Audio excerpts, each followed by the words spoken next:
अस्सलाम वालेकुम नाजरीन, आप देख रहे हैं आपका अपना चैनल लाहौर संग टीवी और मैं हूं आपका होस्ट हमजा भट्टी।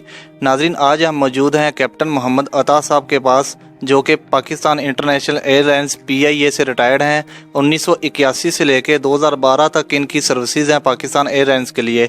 इनसे हम जानेंगे कि एरोप्लेन उड़ाने से पहले और उसके बाद कौन सी ऐसी मखसूस चीज़ें हैं जो की जाती हैं, जो कि एक कॉमन आदमी उन चीज़ों से नाकम वाकिफ़ है। आपके जनरल नॉलेज के लिए आज हम इनसे कुछ सवालात करेंगे और इनसे जवाबात लेंगे कि कौन सी ऐसी चीज़ें हैं जो कि जहाज़ की फ़्लाइंग के दौरान की जाती हैं। अस्सलाम वालेकुम। वालेकुम सलाम वरहमतुल्लाहि वबरकातुहू। सर, मुझे ये बताएं कि what are the preparations of flying. जब जहाज़ फ्लाई करता है उससे पहले कौन कौन सी प्रिपरेशंस की जाती हैं? देखिए, सबसे पहले तो जैसे हम जब जाते हैं तो पहले सबसे पहले अपना वो देखते हैं, फ्लाइट प्लान देखते हैं। फ्लाइट प्लान उसके बाद वेदर देखते हैं, वेदर प्रेजेंट जो हमारा डिपार्चर पॉइंट है उसका वेदर कैसा है, एन रूट के वेदर कैसा है और डेस्टिनेशन कैसा है वेदर, फिर ऑल्टरनेट पे कैसा है। तो अकॉर्डिंगली फिर हमने कोई अगर कोई फ्यूल ज़्यादा लेना है, कुछ करना है, रूट में तब्दीली करनी है तो वो फिर हम वो करते हैं। तो ये सारी चीज़ें आपका इंजीनियरिंग डिपार्टमेंट ही देखता है? नहीं, ये सारा हमारा फ्लाइट ऑपरेशन डिपार्टमेंट है, वो फ्लाइट प्लान तैयार करता है और वो ही ज़्यादातर देखता है। अच्छा, तो जो चीज़ें इंजीनियरिंग डिपार्टमेंट के हवाले होती हैं वो कौन सी चीज़ें होती हैं? वो सिर्फ जहाज़ का जो है ना उसको उन्होंने सर्विसेबल करना होता है।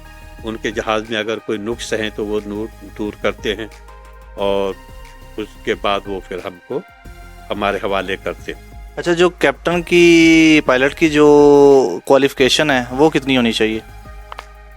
कैप्टन के जो क्वालिफिकेशन है उसके डिपेंड करता है हर जहाज़ पे, उस पर कितने उसकी आर्ज हों। जैसे इनिशियली होता है छोटा जहाज़ है तो उस पर आर्ज की रिक्वायरमेंट कम है। जैसे जैसे बड़े जहाज़ पे हमारी प्रमोशन होती है, जाते हैं एक जहाज़ से, हमारी प्रमोशन यही है, छोटे जहाज़ से बड़े जहाज़ पे जाना जो है हमारी प्रमोशन। उसके साथ साथ वो हमारे आर्ज होते हैं वो भी बढ़ते रहते हैं और वो भी एक क्राइटेरिया होता है अगली प्रमोशन के लिए। अच्छा, मुझे ये बताएं, जब जहाज़ उड़ान भरता है उससे कितनी मिनट या कितने सेकंड जहाज़ रनवे पे रहता है और उसके टायर कितनी देर बाद बंद कर दिए जाते हैं? देखें, ये जो जहाज़ होता है ना, हम जो टेक ऑफ करते हैं नॉर्मली तो कई मुख्तलिफ जहाज़ों का है कि वो स्टैटिक टेक ऑफ करते हैं। पहले अपने रनवे पे लाइन अप करने के बाद अपनी फुल पार्ट चेक करते हैं। जैसे पहले हमारा फोकर हुआ करता था, उसमें ये रूटीन और जो आजकल ATR हैं उनमें करना है। बाकी दूसरे होते हैं, कई जहाज़ों पे हम प्रेफर करते हैं रोलिंग टेक ऑफ।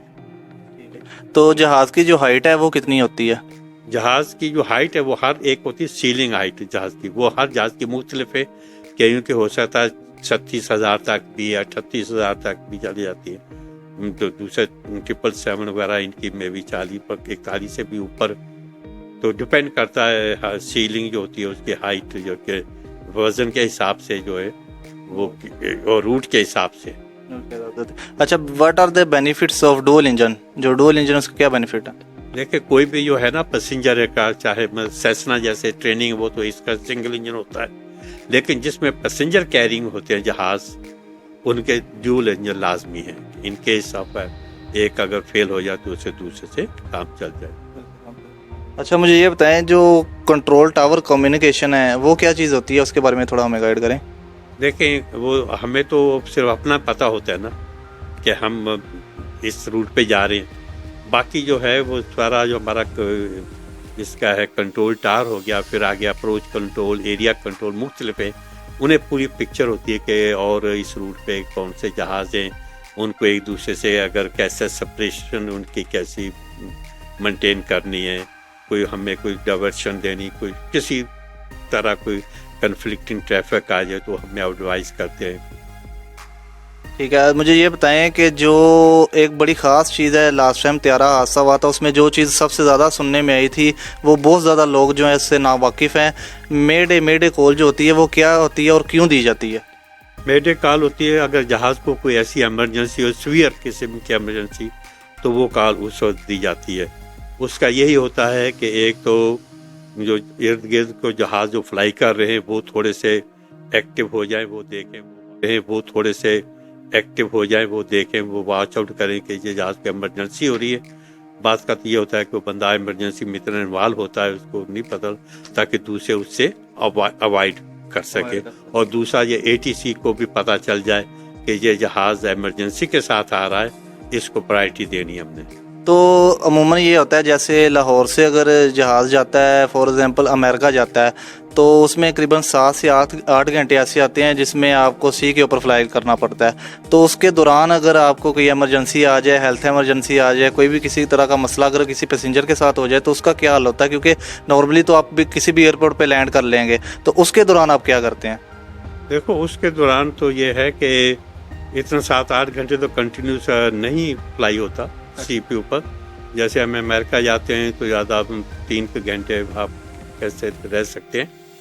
تو اس میں ایسی ایمرجنسی وہ دیکھتے ہیں ہم کس پوائنٹ پر ہیں, آیا ہمیں اگر ایسی سیریس ایمرجنسی ہے, کوئی ایک واپس آنا ہے, اور وہ ہر دفعہ ہمارے پاس ایک آلٹرنیٹ ہوتا ہے کہ ہم جب ہم فلائی کر رہے ہوتے ہیں تو ہمیشہ ہم اپنا ایک آلٹرنیٹ ہمارے پاس وہ ہوتا ہے کہ ہم نے ان کیس یہ مسئلہ ہو گیا تو ہم نے ادھر جانا ہے. تو اس وجہ روٹ آپ کے پاس جو ہوتا ہے ایئرپورٹ ہو گیا, آلٹرنیٹ ایک اور ڈیسٹینیشن ہے کہ اگر ہم اپنے منزل مقصود پہ نہیں جا سکتے اس ایمرجنسی میں یا کوئی ایسا ہو گیا تو ہم نے اور ادھر اس علاقے میں کوئی ایسی ایئرپورٹ ہو تو ایمرجنسی میں ہم وہاں جا سکیں, وہ آلٹرنیٹ ہے. تو وائس باکس اور جو بلیک باکس ہوتا ہے اس کی کیا امپورٹنس ہے؟ یہ ہوتا ہے کاکپٹ وائس ریکارڈر, اس میں جو بھی ہماری کمیونیکیشن ہوتی ہے آپس کی کمیونیکیشن, اور پلس یہ ATC وغیرہ کے ساتھ, ٹاور کے ساتھ, جو بھی کسی بلیک باکس ہے اس میں جو انجن کے پورے جو پیرامیٹرز ہیں اس وقت جہاز جو فلائی کر رہا ہوتا ہے اس کے کیا انجن پیرامیٹرز کیا ہیں, اس کا ہائٹ کیا ہے, اسپیڈ کیا ہے, اس قسم کا سارا اس میں اس کے گراف کے سولس میں نا وہ تو سارا بن رہا ہوتا ہے. تو اس کو پھر بعد میں کبھی اللہ نہ کرے کبھی کو دیکھنا ہو کسی نے تو بعد میں اس کو ڈی کوڈنگ کرنا پڑتا ہے, ڈی کوڈ کرنا پڑتا ہے. تو یہ تو یقیناً بہت زیادہ پرائیویسی ہوتی ہے, بہت زیادہ سیکریٹ انفارمیشن اس میں ہوتی ہے. اچھا مجھے یہ بتائیں کہ جو PIA کے ساتھ آپ کی سروسز رہی ہیں 1981 سے 2012 تک, اس کے دوران آپ کو کچھ مشکلات اگر کبھی پیش آئی ہوں؟ الحمدللہ کوئی نہیں, بس الحمدللہ بڑا اچھا وقت گزرا, بڑا سموتھ رہا. ماسوائے چند کئی دفعہ یہ ویدر میں تھوڑا بہت جس میں زیادہ کوئی جھٹکے وغیرہ آتے ہیں اس کا ہمیں کوئی تجربہ ہوا ہے, ادروائز ٹھیک ہی رہا ہے. تو آپ کو کچھ یاد ہے کہ کتنی نمبر آف فلائٹس یا کتنے کنٹریز میں آپ جو ہے وہ جا چکے ہیں, کتنے کنٹریز میں سفر کر چکے ہیں آپ؟ میں امریکہ سے لے کر جاپان تک, اس میں کافی جو ملک آتے ہیں اس میں ہم جاتے رہے, جہاں بھی ہمارا جہاز جاتا تھا.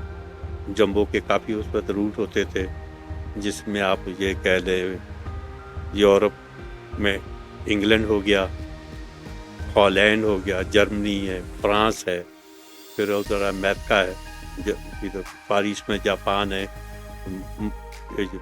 منیلا اور بنکاک, مختلف سارے کنٹریز کے ہم نے نام لیے ہیں. ٹھیک ہے, بہت شکریہ سر آپ کا ہمیں ٹائم دینے کا. آپ نے لاہور سنگ TV کے لیے اپنا قیمتی وقت نکالا, اس کے لیے ہم آپ کے بہت مشکور ہیں.